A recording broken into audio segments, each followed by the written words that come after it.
Good afternoon. This is Akashvani. I'm Anuja Kumar with the midday news.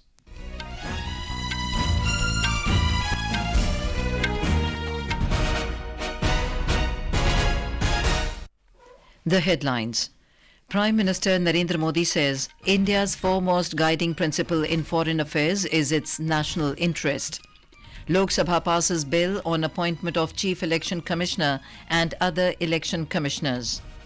Madras High Court sentences Tamil Nadu Minister Ponmudy and his wife to 3 years in prison in disproportionate assets case. Chilla-i-Kalan, the 40-day period of harsh winter, begins in Kashmir.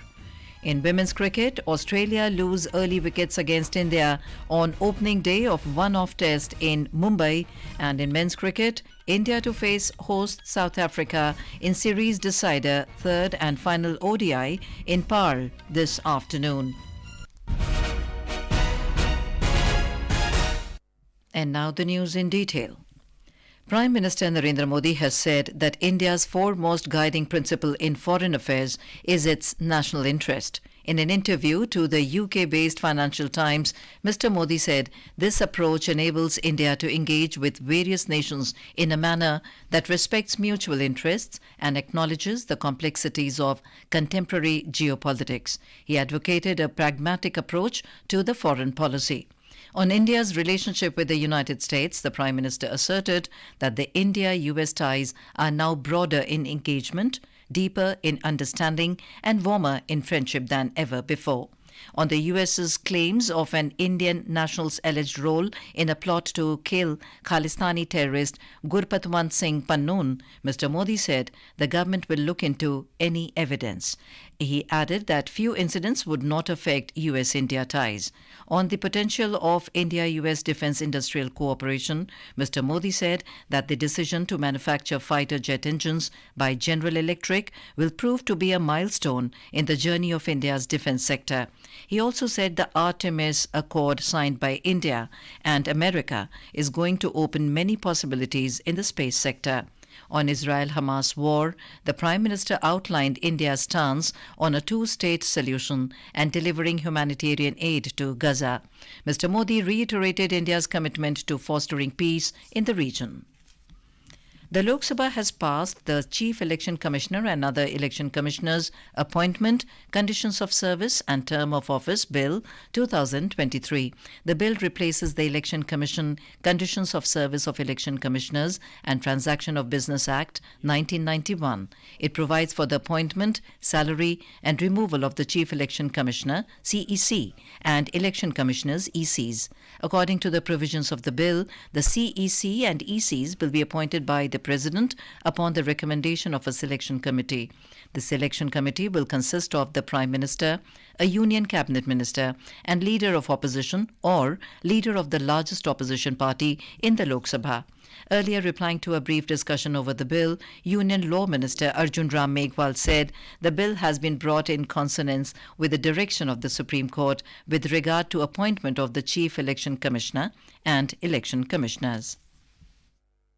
एक official amendment clause 6 से संबंधित था इस bill में, जिसमें एक search committee, उस search committee पहले कैबिनेट सेक्रेटरी की अध्यक्षता में थी, अब लॉ मिनिस्ट्री की अध्यक्षता में हो जाएगी और 2 सेक्रेटरी उसके सदस्य होंगे। बिल के क्लॉज 10 में हमने ऑफिशियल अमेंडमेंट का प्रस्ताव आपके समक्ष है कि सुप्रीम कोर्ट के जज के बराबर सैलरी हो जाएगी और क्लॉज 15 में रूल्स नोटिफाई करके निर्धारित करेंगे, अधिसूचित करेंगे कि उनकी कंडीशन ऑफ सर्विसेज क्या होगा। एक क्लॉज 15A सीईसी और ईसी अपनी ड्यूटी करते समय कोई कार्रवाई संपादित करेंगे तो ऐसे प्रकरणों में उन पर कोर्ट पे कोई कार्रवाई नहीं, ये प्रोटेक्शन होगा। इस तरह के ऑफिशियल अमेंडमेंट मैं लेकर के आया हूँ।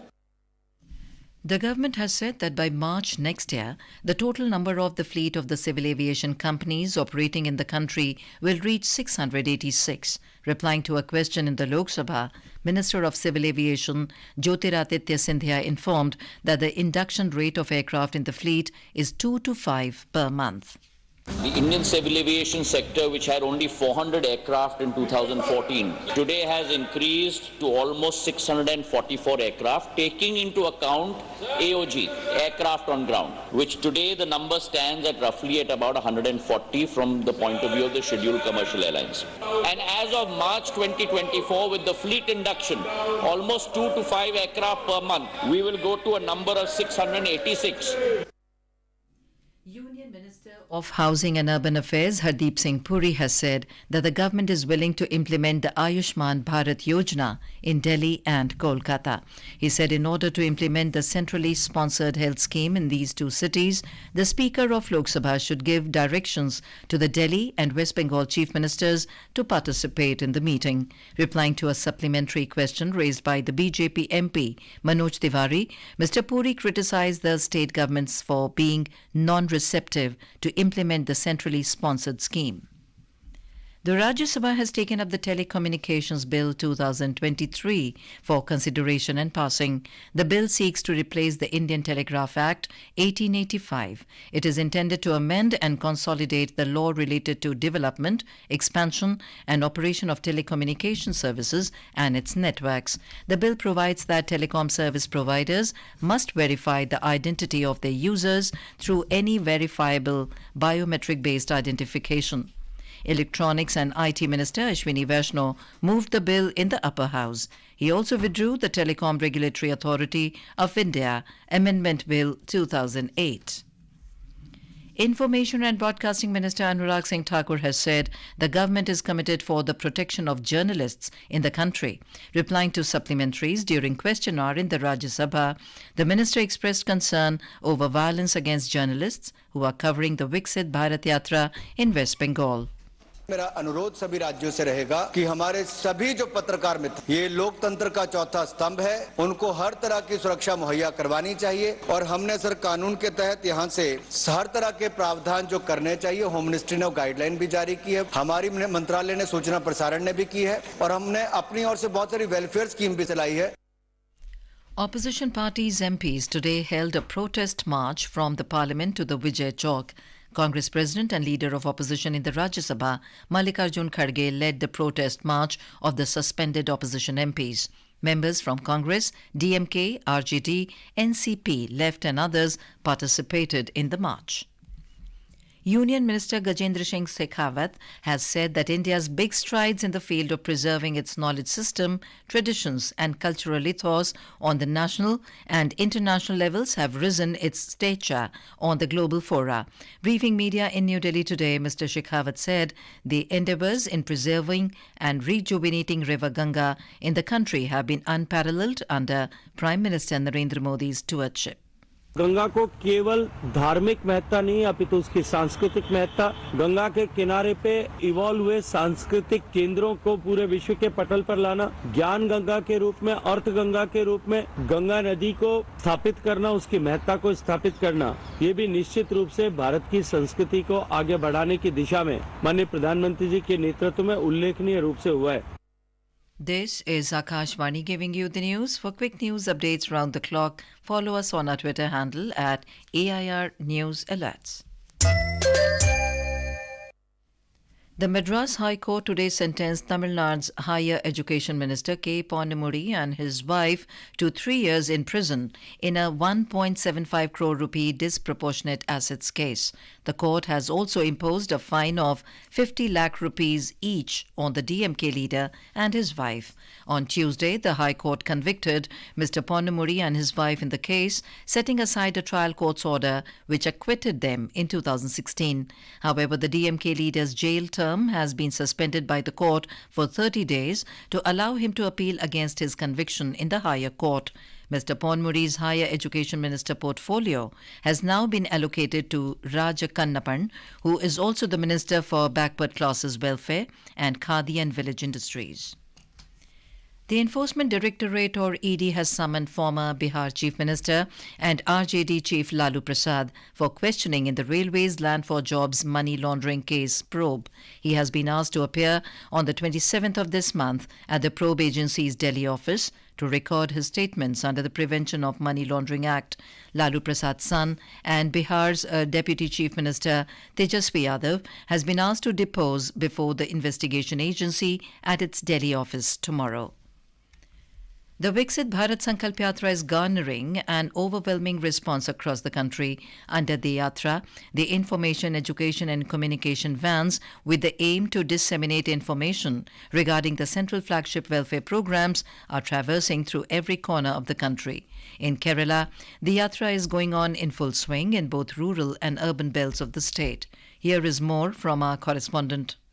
People are turning out in large numbers in the campaign in all areas of the state with an active participation of women at large. Citizens are getting enrolled in various central schemes and many are happily sharing their success stories. Mr. Anish from Idukki district, a beneficiary of Prime Minister's Employment Generation Program (PMEGP) scheme, shares his experience to Akashvani News. Namaskaram, my name is Anish. I have a venture named Pencil Art near to Todupuzha. It is an advertising firm. I had taken loan under PMEGP scheme. I imported new equipments and made the required building and other items. It had separate workshop and printing units. The unit is going well now with 4 to 5 staffs. These success stories are motivating others to be part of the schemes and thus realizing the vision of Viksit Bharat. Mayusha with inputs from Radish, PTC Idukki for Akashvani News from Thiruvananthapuram.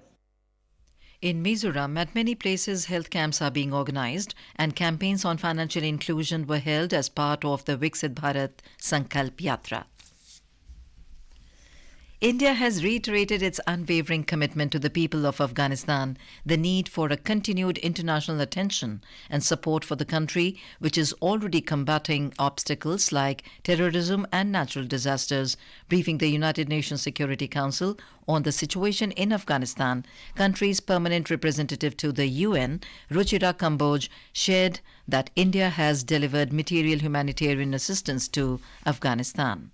The deteriorating humanitarian situation of Afghanistan, compounded by natural disasters, have had a devastating impact on the lives of the people. India will continue to engage actively with other partners with the ultimate objective of securing peace and stability in the country. India already partners with several UN agencies on the ground and will continue to do so for the welfare of the people of Afghanistan.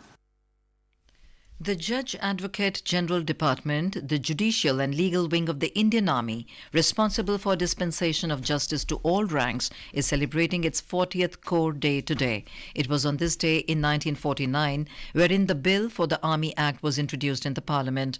Being the legal branch of the Indian Army, it deals with military-related disciplinary cases and litigation. In an exclusive message on Akashvani News, Judge Advocate General Major General Sandeep Kumar said the department has got a new responsibility with the passage of Inter-Services Organization, Command, Control and Discipline Act 2023.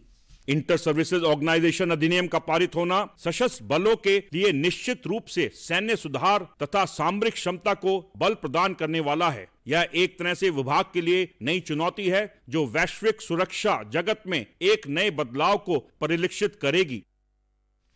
The message can be heard at 18:10 hours this evening on Indraprasth channel and AIR Live News 24/7.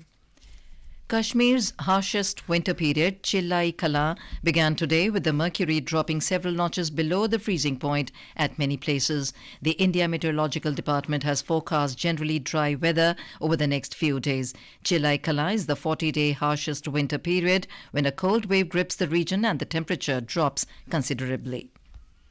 On to sports. In women's cricket, Australia lost early wickets against India on the opening day of one-off test at Wankhede Stadium in Mumbai.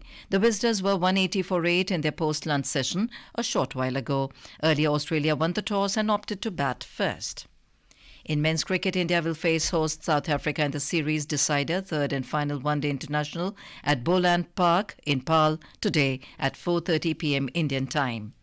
The match is crucial to seal the ODI series as India and South Africa have so far won a match each in the series. And now, before we end the bulletin, the headlines once again. Prime Minister Narendra Modi says India's foremost guiding principle in foreign affairs is its national interest. Lok Sabha passes bill on appointment of Chief Election Commissioner and other election commissioners. Madras High Court sentences Tamil Nadu Minister Ponmudy and his wife to 3 years in prison in disproportionate assets case. Chilla-i-Kalan, the 40-day period of harsh winter begins in Kashmir. In women's cricket, Australia lose early wickets against India on opening day of one-off test in Mumbai. And in men's cricket, India to face host South Africa in series decider third and final ODI in Paarl this afternoon. And with that, we end the midday news.